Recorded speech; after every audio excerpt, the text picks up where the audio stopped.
بينما انا كنتفرج في الكدراما او كنطلع في الريلز، دائما كنلاحظ ان الشعب الكوري هو واحد الشعب اللي مجتهد جدا. حتى الا مشيتي للدراسات غادي تبان لك بانهم شعب مجتهدين، والتلاميذ ديالهم دائما كيضربوا على النقط. فقلت ما يمكنش ان هذه تكون مجرد صدفه، فبحثت وبحثت وبحثت باش ندير هذا الفيديو هذا، لان اليوم غادي نجربوا اشهر طريقه دراسيه كوريه. هاد الطريقه اللي غادي نجربوها اليوم معروفين بها غير الكوريين ومشهوره بزاف بزاف بزاف في كوريا. بما انني انا من المول عطل عندي بزاف ديال الفروض، غادي نشوفوا واش غادي تنفعني بصح، وغادي نعطيكم طبيعه الحال كالعاده التجربه الحقيقيه ديالي او لا كتنفع غير الكوريين بوحديتهم. فاليوم ان شاء الله غادي نجربوا. Let's start our video. وبعد بحث طويل ايديسكوفر ان اشهر طريقه دراسه كوريه اللي كيستعملها اغلب طلاب الكوريين المتفوقين هي سام دانكي هاكسوبوب، اللي كتنقسم بدورها الى 3 مراحل اساسيه. المرحله الاولى هي ييسو، المرحله الثانيه سوو، المرحله الثالثه بوكسوب، والطريقه ديالهم كالتالي. في المرحله الاولى كتاخذ من وقتك من 10 دقائق حتى ل 15 دقيقه، كتقرا الدرس مزيان، كتعرف جميع العناوين الرئيسيه اللي عندنا في الدرس، ثم كتاخذ ورقه وستيلو كتسجل هذيك العناوين الاساسيه ديال الدرس، وايضا كتسجل المعلومات الاساسيه، ثم كتسالي هاد الخطوات. هاد المرحله هذه كندوزو للمرحله الثانيه. حاجه مهمه ما بغيتكمش انكم ديروها في المرحله الاولى هو انك تحاول تفهم، ما تفهمش فقط قرا وسجل هذاك الشيء الاساسي فقط. في الخطوه الثانيه هنا التركيز خصو يكون عندك 100%، لانك غادي تحاول تفهم الدرس انطلاقا من هذيك العناوين الاساسيه، ثم غادي تكتب الملاحظات بطريقتك انت الشخصيه اللي غادي تسهل عليك انك تبقى عاقل على المعلومه مزيان. وركزوا مزيان هنا ان الحفاظه ما خصها تكون فاهمه. اما بالنسبه للتراك الكوري تيقول بانهم كيكتبوا ملاحظات بسيطه ماشي كلشي، لانه الانسان بعض المرات ملي كيبغي يلخص الدرس او يكتب ملاحظات على الدرس كيصدق كيكتب الفقره كامله، وهذا اكبر غلط. فانت تكتب داك الشيء الاساسي فقط.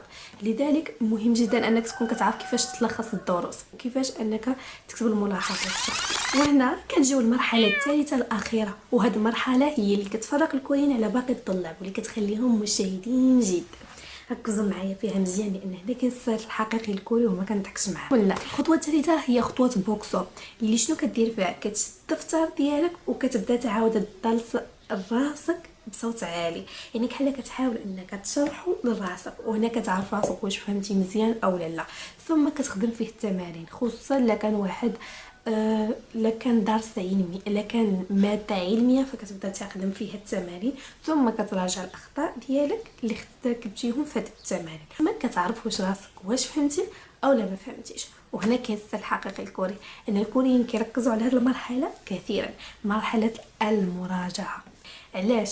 لان الكوريين عندهم واحد الحاجه اساسيه، انك واخا تكون فهمتي هذاك الدرس مزيان، وهذه حاجه واقعيه، انك واخا تكون درس فهمتيه مزيان وخدمتي فيه دي زيكزارسيس وخدمتي فيه سيريات وخدمتي فيه ما عرف شنو، الا ما بقيتيش كتراجع كل مره بيان سيغ ما غايمشي لك، لان العقل ديال الانسان ما غاديش يبقى عاقل ومفوكس. تقدر تبقى فاهم ولكن ماشي بهذاك الفهم ديال النهار الاول. لذلك المراجعه واحد الحاجه اساسيه. تقدر تكون ما فهمتيش مزيان ولكن بكثره المراجعه تزيد تفهم اكثر.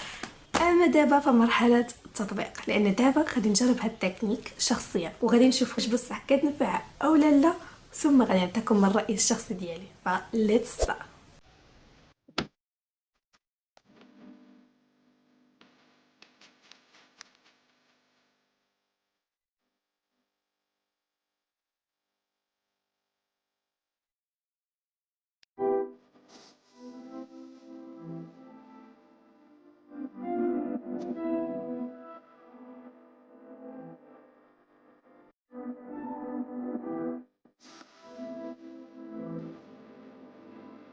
اوكي، دابا غادي نعطيكم تجربتي الشخصيه الواقعيه مع هاد لا ميثود هادي.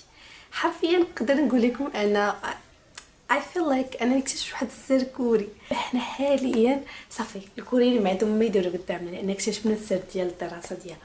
حرفيا هاد الميثود هادي، مع انني جربت بزاف ديال لي ميثود وباقي غنجرب بزاف ديال لي ميثود معاكم ان شاء الله، نقدر نقول لكم انا نعطيها 8.5 حتى 9 على 10، لان حرفيا بصح كتنفع بزاف، سيرتو مع المواد العلميه.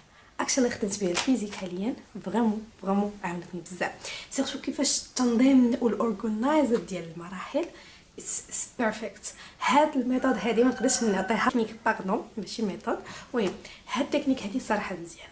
حاجه وحيده فقط خصنا نعرفوا كيفاش نستعملوها. دابا حاليا خدمت بها الدرس ديال لو كورون الكتريك كونتيني. هاد الدرس ما بين صعيب وما بين سهل، يعني هو في الموين ديالو. انا ما كنتش فاهمه فيه حتى شي حاجه، انا حرفيا فهمته في واحد الوقت قياسي بهاد لا ميثود هادي.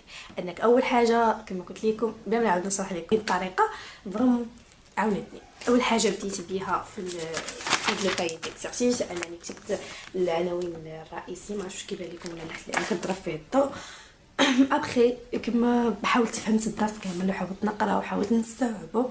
ابخي خدمت فيه تي زيكسيرسيس ثم سديت الدفتر وبديت كنهضر مع راسي، كنحاول انني نشرح لراسي ما بالعربو. تكنيك رائعه. صافي دابا الكوريين كما قلت لكم عندهم ما يقولوا قدامنا، فقط بقى لكم نتوما تجربوها. ان شاء الله جربوها وردوا عليا لان غادي تنفعكم بزاف وقولوا لي شنو التكنيك اللي تبغوها للدوله الجايه، حيت باقي عندنا بزاف ديال الدول ما نجربوا.